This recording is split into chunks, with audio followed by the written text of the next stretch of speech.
VSCC 24 news, सच के आगे कोई नहीं। नमस्कार, आप देख रहे हैं VSCC 24 न्यूज। ये खबर बलिया जनपद के जिला चिकित्सालय की है, जहां CMA सुरजीत कुमार यादव के द्वारा एक पत्रकार प्रेस वार्ता की गई, जिसमें जिला चिकित्सालय में आने वाले समस्त मरीजों का समुचित इलाज हेतु समुचित व्यवस्थाओं के बारे में बताया गया। यहाँ आपको बताते चलें कि वर्ष 2025 की समाप्ति के अवसर पर पत्रकार प्रेस वार्ता की गई तथा CMS के द्वारा समस्त पत्रकार साथियों को धन्यवाद भी ज्ञापित किया गया। इस वार्ता के दौरान CMS सुरजीत कुमार यादव ने बताया कि अगले वर्ष 2026 में मरीजों की समुचित इलाज के लिए और भी व्यापक व्यवस्था की जा रही है। पत्रकारों के सवालों का जवाब देते हुए CMS ने पूरे अस्पताल की उपलब्धियों के बारे में भी बताया। साथ में मीडिया से रूबरू होते हुए CMS सुरजीत कुमार यादव ने क्या कुछ कहा, ध्यान से सुने। बलिया से संजय राय की रिपोर्ट। बहुत बहुत धन्यवाद। पिछले वर्ष भी हम लोगों ने इसी तरह की 21 तारीख को आपस में मिले थे पत्रकार बंधुओं के साथ, और जो जिला चिकित्सालय बलिया में स्वास्थ्य सेवाएं दी जा रही थी उसकी एक सारांश आपस में एक्सचेंज किए थे, और अगले साल की कुछ उम्मीदें जताई थी जो स्वास्थ्य सेवा में लोगों को मिलेगी। इस साल भी इसी स्तर से किया गया है, और इसमें 24 अभी आपके सामने 2024 में 2025 का एक रफ आंकड़ा प्रस्तुत किया, जिसमें हर विभाग का नाम था, हर विभाग में दी जा रही सेवाओं का नाम था, ब्लड सेंटर के दी जा रही सेवाओं का नाम था, प्लेटलेट्स की उपलब्धता के बारे में दी गई नाम था। इस तरह से हमने ये बताया कि हम लोग बलिया जनपद के सभी मरीजों जो बलिया डिपेंडेंट है हमारे जनता, सभी लोग स्वास्थ्य सेवा 24 दिन 7 के क्रम में उपलब्ध करा रहे हैं।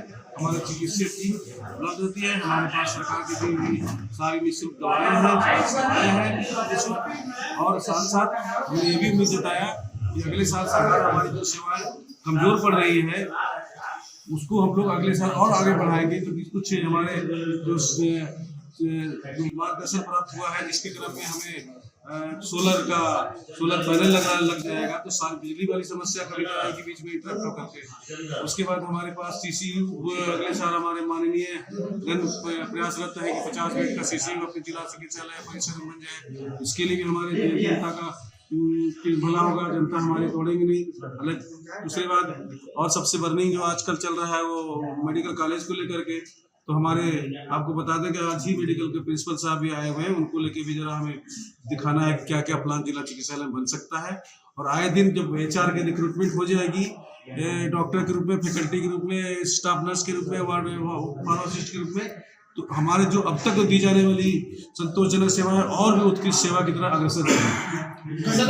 डॉक्टर की अगर बात की जाए तो जिला अस्पताल में कितने डॉक्टर अभी हम लोग के पास 46 डॉक्टर कार्यरत हैं, किस सभी विभाग के हैं, मतलब जो जनरल विभाग जिला स्तरीय होते हैं, surgery, medical science, medicine, ortho, paediatrician, anaesthetist, जो विभाग जो स्वीकृत पद है सर्जरी की जिला चिकित्सालय में, सारे चिकित्सक हैं मेरे पास। अगर दवाओं की बात की जाए तो जिला अस्पताल में कितने प्रकार की दवाएं? अभी फिलहाल हम लोग के पास 300 प्रकार की दवाई उपलब्ध है। सर, दूर दराज से मरीज आते हैं, वो आरोप लगाते हैं यहाँ पे एडमिट होने के बाद जो है डॉक्टर बाहर की दवाइयाँ लिखते हैं। नहीं, ऐसा सख्त निर्देश है, बल्कि आदेश के ये वन वे है कि भाई आप कोई भी बाहर की दवा नहीं लिखेंगे।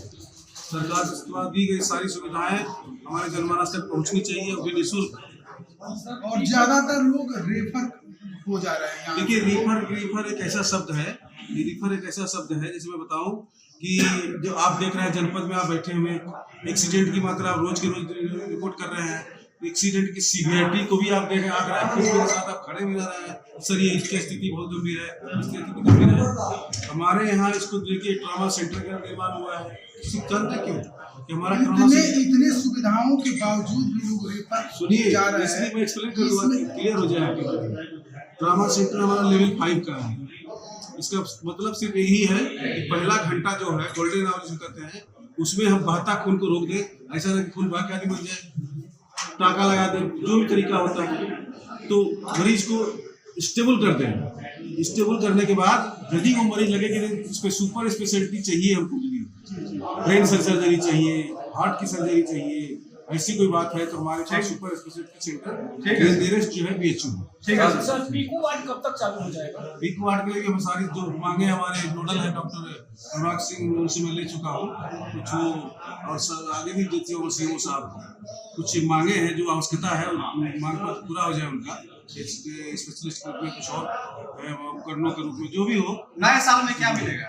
नए साल में आपको मिलने जा रहा है सोलर पैनल, CCU का उम्मीद करिए, और मेडिकल कॉलेज की कभी उम्मीद करें आप जरूर, क्योंकि सारे हमारे जो है नए साल में आप गरीबों के लिए क्या, मतलब कोई किसके पास पैसा नहीं है, गरीब आ गया हॉस्पिटल से, तो उसके लिए क्या सुविधाएं हैं? ये स्वास्थ्य जनपद जिला चिकित्सालय है, इसके ज्यादा बनने का मतलब ही होता है कि गरीब आज गरीब का ही है, गरीब सही है, और इसमें गरीब और अमीर भी रहेगा तो भी इलाज किया जाएगा। सारी सरकार की सारी मंशाएं, सारी प्रोग्राम, सारा स्वास्थ्य मेनली उस तरह के है जिसको स्वास्थ्य सेवा नहीं ले पा रहे हैं वहाँ घर घर तक पहुँचाने की प्रयास कर। सर पर्ची काउंटर पर 3-4 घंटा लाइन लगा, उसके लिए क्या विकल्प? नहीं, कोई नहीं लाइन लग रहा, मैं खुद लाइन खड़ा रहता हूँ पर्ची काउंटर में। अभी ट्रांसफॉर्मेशन पेज है, मैं ले जा रहा हूँ स्कैनर शेयर की तरह, मोबाइल से बनवा रहा हूँ 400-500 पर्ची, थोड़ा सा लोगों को उसको तो ना बनाने में लोग जागरूक है। अब तो पर्ची ऑनलाइन भी सर कर सकते हैं, ऑनलाइन हो रहा है।